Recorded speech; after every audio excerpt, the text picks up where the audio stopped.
गरीबों को घर दिलाने के लिए विधायिका का अनोखा पहल, उप मुख्यमंत्री ने किया उद्घाटन। 1244 लोगों के 300 फुट का घर देने के लिए विधायिका ने किया भूमि पूजन। आर्थिक राजधानी मुंबई को शंघाई बनाने के लिए सरकार कोई कोर कसर नहीं छोड़ रही है। गरीबों को घर देने के लिए कई योजनाएं बनी है, जिसमें एक योजना के तहत दहिसर की विधायिका 1244 लोगों के लिए 300 स्क्वायर फीट का फ्लैट बनाने का कार्य शुरू किया है। दहिसर विधानसभा के प्रकल्प ग्रस्त लोगों को दहिसर विधानसभा की विधायिका मनीषा ताई चौधरी ने काफी प्रयास कर दहिसर विधानसभा में ही 1244 लोगों के 300 फुट का घर देने की व्यवस्था कर ली, जिसका भूमि पूजन महाराष्ट्र के उप मुख्यमंत्री देवेंद्र फडणवीस और पालक मंत्री मंगल प्रभात लोढ़ा के हाथों हुआ। इस अवसर पर सांसद गोपाल शेट्टी, विधायक योगेश सागर आदि मान्यवर उपस्थित थे। इस अवसर पर उप मुख्यमंत्री देवेंद्र फडणवीस ने कहा कि हमारी सरकार ने पहले जितने भी लोगों की सुविधा के लिए पास किया था, वे सभी प्रकल्पों को उद्धव सरकार ने सत्ता में आने के बाद निरस्त कर दिया था, जिसमें एक प्रकल्प ये भी था कि उनकी लड़ाई हमसे थी, जनता ने उनका क्या बिगाड़ा था। अब हम जनता की सुविधा के लिए जितना भी बन पड़ेगा करते रहेंगे। मुंबई से पुलिस महानगर के लिए मुरारी सिंह की रिपोर्ट। काही लोकांना चांगलं पावत नाही, ज्यांनी आपल्या जीवनामध्ये 25-25 वर्ष राज्य केलं पण काहीच केलं नाही, त्यांचं एकच काम आहे, आपण गाडी चालवायची नाही आणि दुसऱ्यांनी गाडी चालवली की त्याच्यामध्ये काडी टाकायची।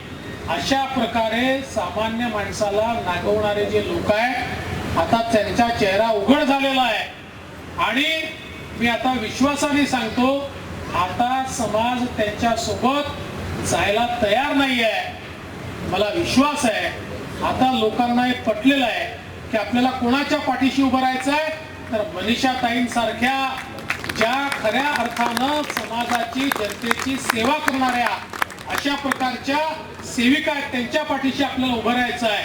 कोविडच्या काळामध्ये प्रेताच्या टाळूवरचं लोणी खाऊन कोविडमध्ये देखील भ्रष्टाचार करणारे जे लोक आहेत, सामान्य माणूस मरत असताना त्याच्या तिरडीमध्ये, त्याच्या बॉडी बॅग मध्ये, त्याच्या खिचडीमध्ये, त्याच्या रेमडेसिवीर मध्ये कमिशन खाणारे जे कमिशन खोर आहेत, या कमिशन खोरांना येत्या काळामध्ये त्यांची जागा आपल्याला दाखवून द्यावीच लागेल आणि मुंबईचे जे खरे या ठिकाणी मुंबईकरांचे सेवक आहेत, त्यांच्या पाठीशीच तुमचा आशीर्वाद हा यापुढे देखील राहील, हा विश्वास मी व्यक्त करतो आणि पुन्हा एकदा आमच्या मनीषा ताईंचं मनापासून अभिनंदन करून माझे 2 शब्द संपवतो।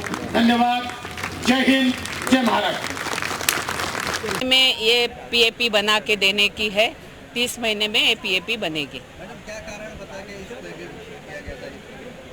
जब उबाड़ा सरकार आई, वो स्थगित सरकार थी, उनको विकास नहीं चाहते थे।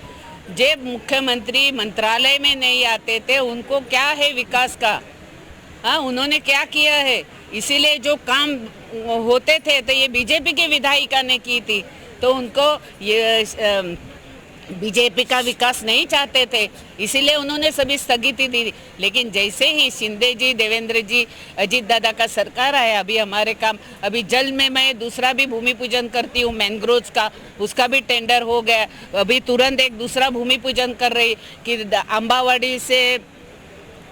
अम्बावाड़ी से अपना रुस्तम जी, ये ब्रिज, ये भी 13.5 करोड़ का रेलवे से परमिशन लेके मुंबई महापालिका के माध्यम से वो ब्रिज बना रही हूँ। तुरंत हमारा दूसरा एक गोपीनाथ मुंडे स्टेडियम हमने बनाया, दूसरा एक थीम पार्क वो भी बन रहा है। हमारे एयरपोर्ट अथॉरिटी का 55 एकड़ का जो है उधर भी थीम पार्क बनाने हैं। मुंबई महानगर पालिका और हमारे मुख्यमंत्री, उप मुख्यमंत्री, इनके सभी के सहकार्य से दहिसर में 46 सीसी रोड बना रही हूँ और इन ऑन प्रोजेक्ट दूसरे 40 रोड है। 10 साल के लिए कुछ भी काम बाकी नहीं रखा है।